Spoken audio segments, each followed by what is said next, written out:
Bismillahirrahmanirrahim. Assalamualaikum warahmatullahi wabarakatuh. Waalaikumsalam warahmatullahi wabarakatuh. Ya, sebelumnya Bismillahirrahmanirrahim. Jadi memang kalau Tuhon itu benar-benar terjadi, yang diawali sebelumnya dari dua hal yang kuat sekali nanti akan terjadi, yaitu salah satunya adalah bunuh-bunuhan antar kaum pada saat bulan Dzulhijjah. Itu berarti insya Allah pada saat bulan haji. Kemudian yang kedua adalah gempa di Mekah. Itu tanda-tanda. Itu tanda, ya sebelum terjadinya Tuhon itu tanda-tandanya insya Allah itu. Cuma mana yang duluan wallahu a'lam ya, nggak tahu ya. Cuma itu tanda yang kuat sekali itu. Kemudian tanda-tanda yang sebenarnya sudah kuat tapi tidak sekuat dua tanda itu, yaitu air di danau di Tiberias. Dan danau Tiberias itu udah mengering.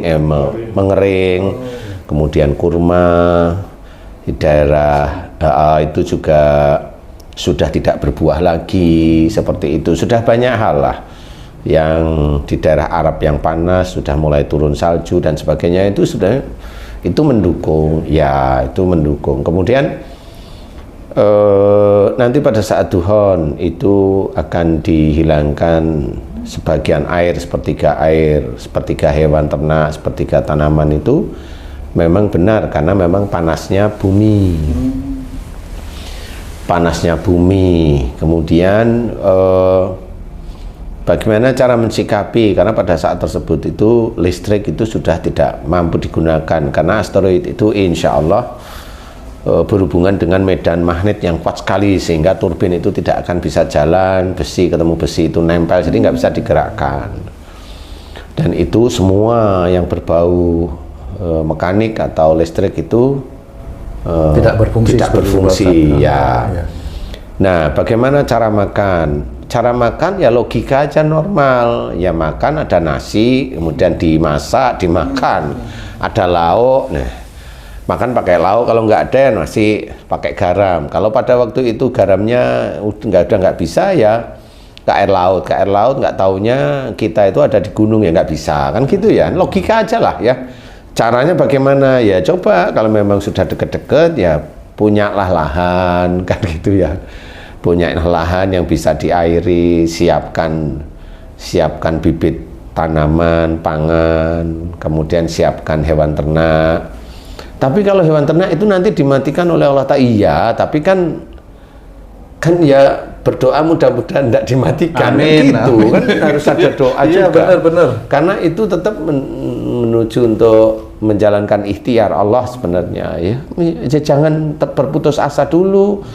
Itu kan ceritanya seperti itu. Cerita seperti itu yang bagaimana bisa aja air itu dikeringkan bagi daerah yang jauh dari mata air. Seperti itu. Jadi kemudian karena airnya kurang di daerah yang jauh dari mata air, berarti hewan ternak itu jarang minum. Nah, kalau udah jarang minum ya pasti banyak yang mati. Tanaman juga sama seperti itu gitu. Jadi logika dari sunatullah itu. Jadi kalau memang mau makan ya harus pakai makanan biasa.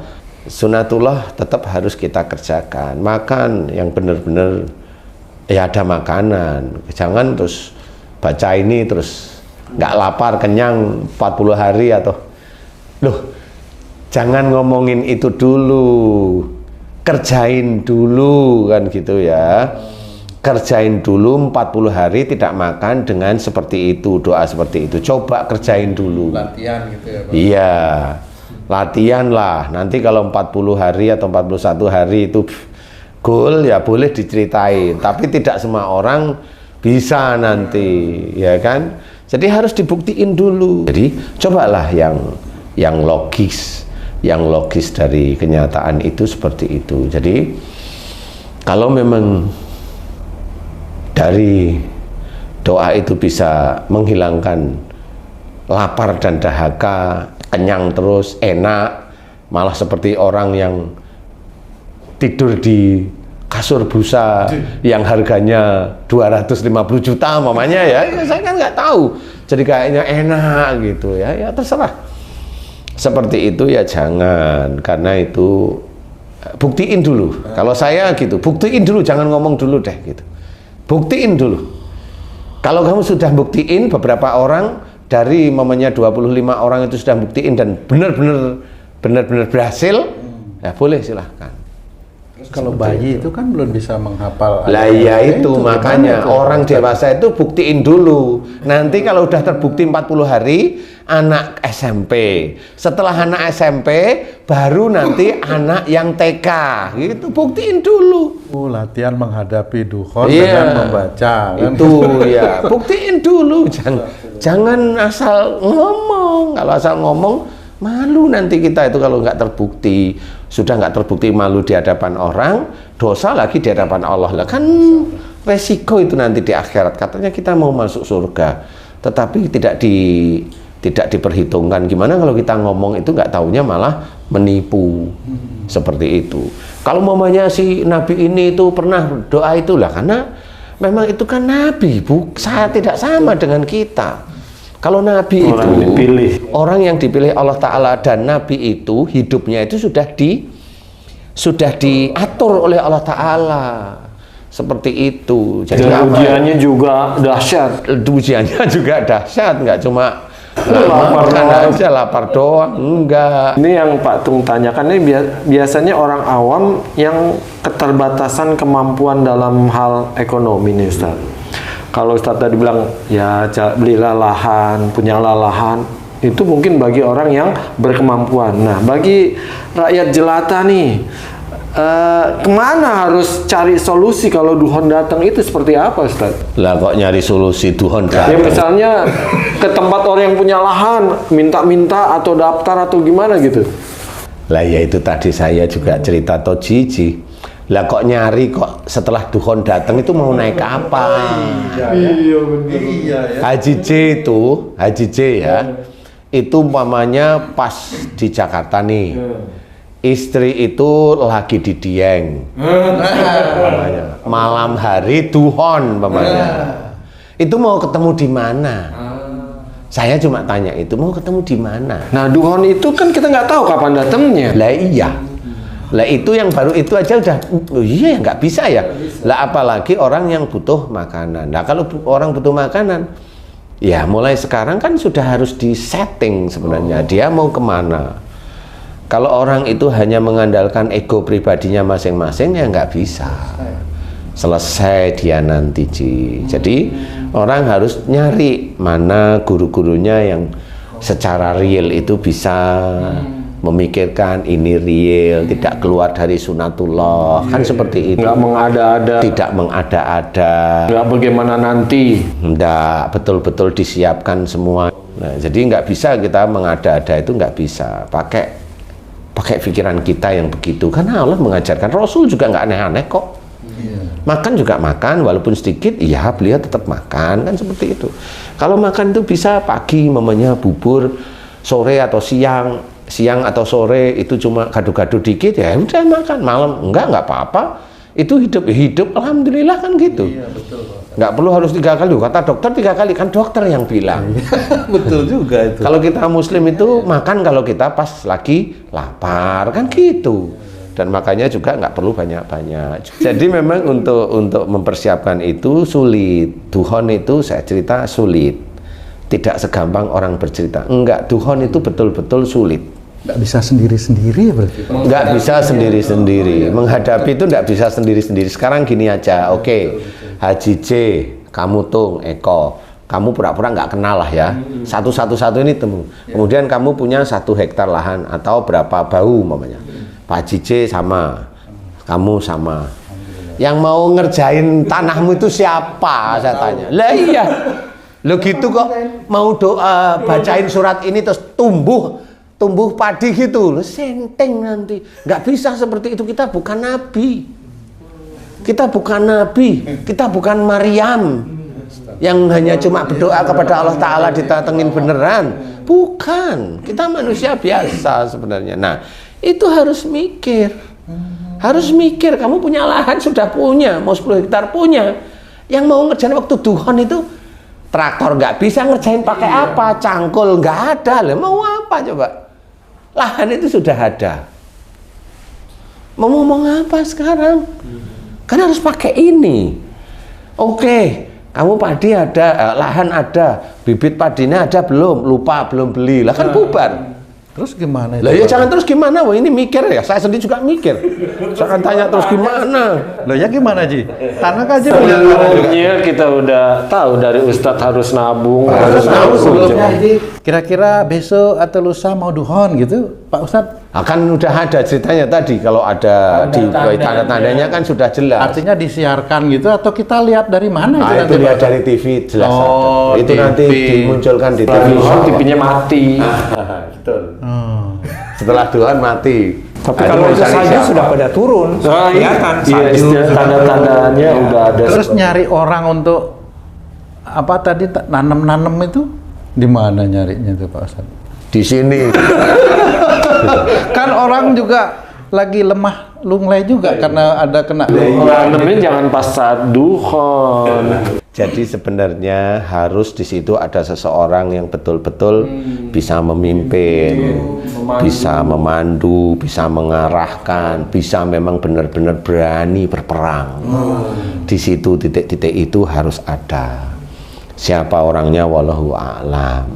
Siapa yang saat ini kelihatan seperti singa boleh, galak mamanya. Kan besok Tuhan kan perang sama Dajjal, anak buah Dajjal. Silahkan cari yang galak. Yang galak juga butuh makan, kan gitu. Ada kelemahannya berarti. Iya itu. Makanan dia. Galak teriak baru 15 menit lapar ya kan. Jadi enggak. Berarti malahan mungkin dari sekarang yang kita mesti atur itu pola makan dan jenis bahan makanan yang nanti bisa hidup pada saat duhon, kira-kira gitu ya Pak Ustadz? Bisa. Kalau kamu umpamanya kamu nggak doyan ikan darat, Kornet Pak Ustadz tuh Kak. Ikan sungai. saya nggak pernah mau nawarin kamu begitu. Kamu hidup aja di hutan sana. Kan kornet di kaleng itu kan bisa sampai 1,5 tahun. Ya terserah, kalau itu uangmu sendiri ya terserah. Sekarang jangan bikin kornet. Kamu itu ngomong kornet itu memang yang di mana itu, di pabrik, di Indomaret, di Alfamaret itu nggak dijarak sama orang. Jadi gini, kamu sukanya ikan laut. Ikan laut. Oke, jawab ya, benar apa enggak? Ya. Oke, berarti kalau ikan laut besok kamu harus mancing, harus punya jala. Sendiri Pak Ustadz? Lah nggak tahu kamu mau sama siapa? Nggak bisa. Kamu mancing di laut itu ada musim-musim ikan dan musim ikan itu musiman. Pasti ya. Pertanyaannya, kamu naik kapalmu itu pakai apa? Itu oke lah, itu bisa ke laut. Kan ada musiman. Musim ikan dan musim tidak ikan. Nah, kamu harus belajar musim ikan dan tidak ikan mulai sekarang itu harus belajar. Lihat ke laut. Ngelihat ke laut, lihat bintang, lihat ini. Sampai sekarang alat-alat itu harus kamu pelajari kalau kamu mau ikan laut. Nah, cuma bedanya kalau kamu makan ikan laut, kamu mau nanam bahan makanan pokok itu di mana kalau di laut?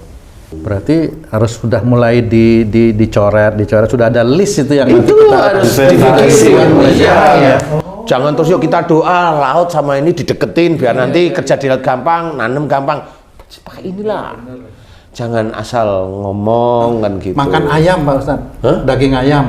Lu nggak apa-apa kalau kamu hidup itu jaraknya 20 kilo kosong, 20 kilo kosong, 20 kilo kosong. Loh kalau kamu itu tetanggamu itu nggak punya makanan, emang ayammu nggak dikejar-kejar? Pakailah ini. Itu baru nanti ayam dan sebagainya. Nah, kalau ini sudah kumpul, orang ada yang bertanggung jawab, ada yang mengatur, ada. Ini kan semuanya kan nyaman. Direncanakan, harus mateng-mateng menurut kita, karena itu nanti yang berhak untuk menjadikan berhasil tidaknya kan Allah ya. Itu harus direncanakan matang. Dan itu banyak orang yang Islam yang tidak paham. Banyak yang tidak paham. Termasuk alat-alat kerja untuk transportasi di daerah itu kan juga mesti dari saat ini sudah mulai dirancang gitu Pak. Iya, makanya besok kalau udah deket-deket ya beli kuda lah. Memang harus mulai sekarang harus belajar seperti itu, tidak gegabah. Ya, ini udah mendekati. Oh gitu Pak Ustaz. Insya Allah lah, kurang lebihnya begitu. Apalagi ini persiapan mau duhon ya kurang lebihnya lah ya. Nanti juga pada saat duhon jangan nanam dulu. Karena hawa panas belum bisa. Jadi istilahnya di dalam hadis ceritakan bahwa pada saat duhon itu 1 tahun itu harus punya bahan makanan itu yang insya Allah dalam waktu kurang lebih 1 tahun itu memang nggak bisa tandur, nggak bisa tanam, nggak bisa apa namanya, nggak bisa bercocok tanam. Apalagi kalau yang padi itu kan rentan kalau kena panas mati, apalagi kalau airnya nggak ada kan ya. Jadi harus ada persediaan logistik selama 1 tahun. Ya selama 1 tahun nggak taunya panasnya mundur kan ya mati akhirnya. Ya kok gimana? Makanya badanmu jangan gede-gede itu, makannya banyak itu kalau badan gede itu. Berarti banyak yang harus disiapkan ya Ustaz, lumbung-lumbung seperti begitu. Iya emang harus lumbung, gudang dan sebagainya. Besok traktor nggak ada, harus pakai apa? Ya pakai garu, pakai Cangkul tetap. cangkul ya kan kecil-kecil ya, garu. Ustaz, dalam menghadapi duhon ini, kan tadi kan ada berteman, cari teman yang ini, karena banyak kalau dibilang kita mau berteman nanti gini-gini, itu ramalan, udah jadinya nggak percaya gitu kan. Jadi saya harus apa nih selain mencari teman yang sekepemikiran gitu untuk menghadapi duhon dan lain-lain, saya harus gimana tuh Ustaz? Kalau teman sudah seperti itu cukup untuk bermuamalah biasa aja, berteman biasa saja, nggak usah digembar-gemborkan, biarkan saja. Ya cari teman yang betul-betul bisa meluruskan tauhid dulu, karena untuk tauhid itu tidak gampang sebenarnya. Jadi dari situ nanti Allah membentuk orang yang tauhidnya kuat akan terbentuk menjadi satu titik atau beberapa titik memang seperti itu, sehingga orang itu nanti pada saat Tuhan bisa makan. Seperti itu. Kalau besok itu mau jadi anak buahnya Dajjal nggak perlu makan. Oh gitu Ustaz? Enggak lah. Dia dapat makan dari Dajjal itu ya? Dikasih ya? Itu kan sebenarnya seperti orang kesurupan. Orang kesurupan kan nggak butuh makan. Jadi tubuhnya dia itu mau kurus kayak mau ini nggak peduli. Yang penting ilmunya tinggi. Kalau Dajjal kan ilmunya tinggi-tinggi. Jadi ya nggak butuh makan. Jadi kalau kita masih manusia biasa ya masih butuh makan. Insya Allah seperti itu. Yang jelas tauhid dikuatkan agar nanti Allah yang mengatur kita bertemu dengan orang-orang yang baik, yang berusaha untuk lurus di jalan Allah Ta'ala. Nah, Ustadz ini kan jadi galau nih, supaya semangat. Jadi gimana nih Ustadz? Jadi intinya susah memang. Jadi saya sendiri kalau ditanya seperti itu juga saya akan berpikir puluhan kali untuk apa namanya? Untuk merencanakan itu bisa lolos, iya lolos di screeningnya Allah kan gitu ya. Jadi nggak segampang bicara itu, nggak gampang, nggak seperti itu. Jadi kayak lahannya bagaimana, tempatnya bagaimana, kemudian nanti tempat itu harus bagaimana, kemudian siapa yang mau ngerjain lahan. Kan umpamanya kita orang kota nggak pernah garu, nggak pernah ngeluku, nggak pernah macul. Itu suruh macul ya boyoan lah, macem-macem. Baru macul 3 hari meriang 2 minggu lah ya nggak selesai. Ya kayak gitu itu kan susah. Jadi kalau saya malah betul-betul serius. Ya, orang-orang yang serius jangan leda-lede. Kalau saya bilang leda-lede itu emang nggak boleh. Semuanya meriang ya paling 2 minggu itu meriang semua nanti. Karena apa? Penyesuaian. Karena nggak pernah jadi dipernah-pernahkan.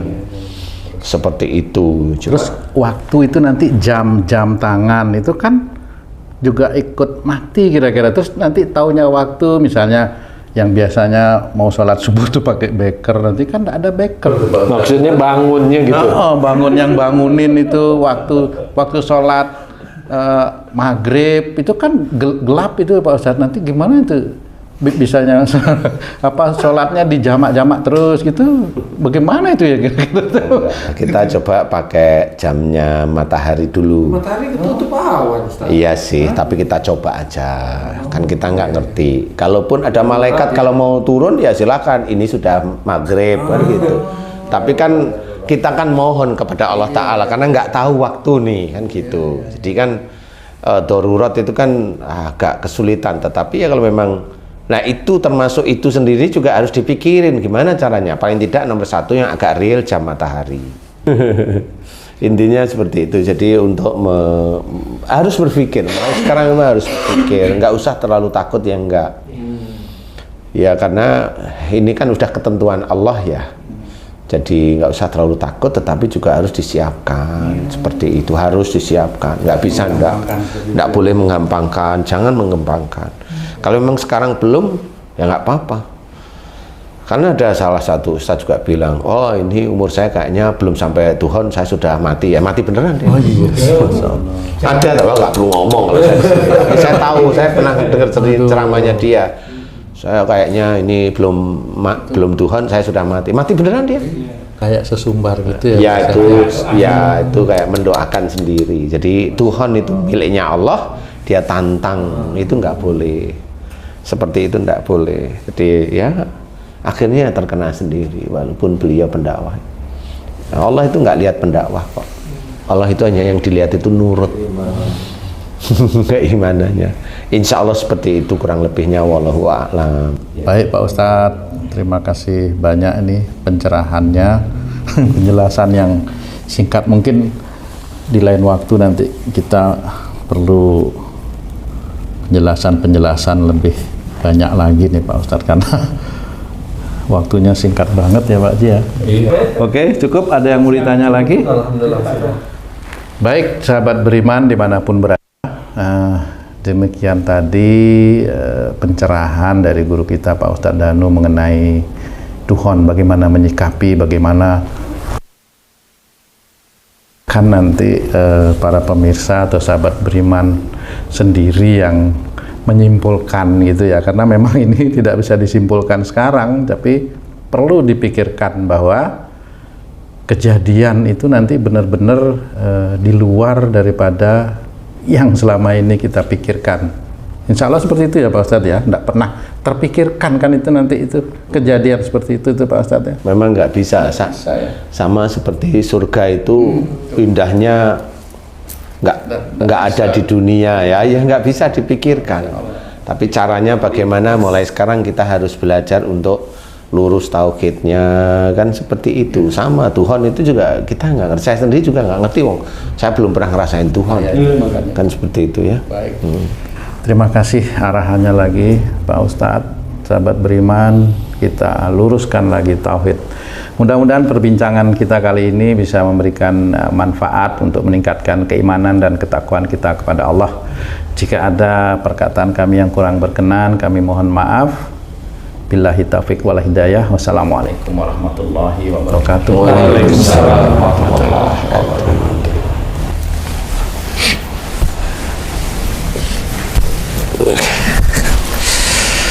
Bismillahirrahmanirrahim.